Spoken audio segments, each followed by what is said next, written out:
বিষাক্ত কেমিক্যাল, রং, স্যাকারিন ও স্বাস্থ্যের জন্য ক্ষতিকর উপাদান ব্যবহার করে আইসক্রিম তৈরির দায়ে চট্টগ্রামের চন্দনাইশে নিউ আনারকলি নামে একটি আইসক্রিম কারখানাকে ২০,০০০ টাকা জরিমানা করেছে ভ্রাম্যমাণ আদালত।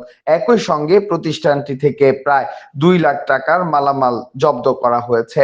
সোমবার ৬ জুলাই দুপুরে দোহাজারী পৌরসভার হাজারীপুকুর পাড় এলাকায় উপজেলা নির্বাহী কর্মকর্তা ও নির্বাহী ম্যাজিস্ট্রেট মোহাম্মদ আব্দুর রহমানের নেতৃত্বে এ অভিযান পরিচালিত হয়। অভিযানে প্রতিষ্ঠানটির মালিক শিবু দাসকে ভোক্তা অধিকার সংরক্ষণ আইনে অর্থদণ্ড দেওয়া হয় এবং উপজেলা নির্বাহী কর্মকর্তা জানান, জনস্বার্থে এ ধরনের মোবাইল কোর্ট অভিযান অব্যাহত থাকবে।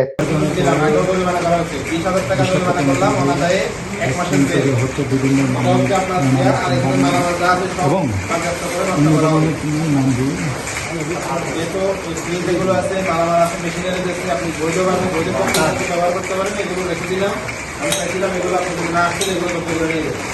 আপনি আসছেন, আমি ফটো দেখাই, এটা আপনাকে এ করছি, আপনি ২০,০০০ টাকা এখন আবার জরিমানা দিবেন।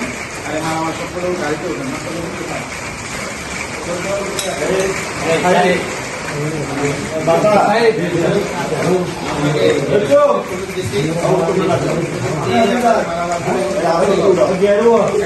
খালি খাইতে পারবেন,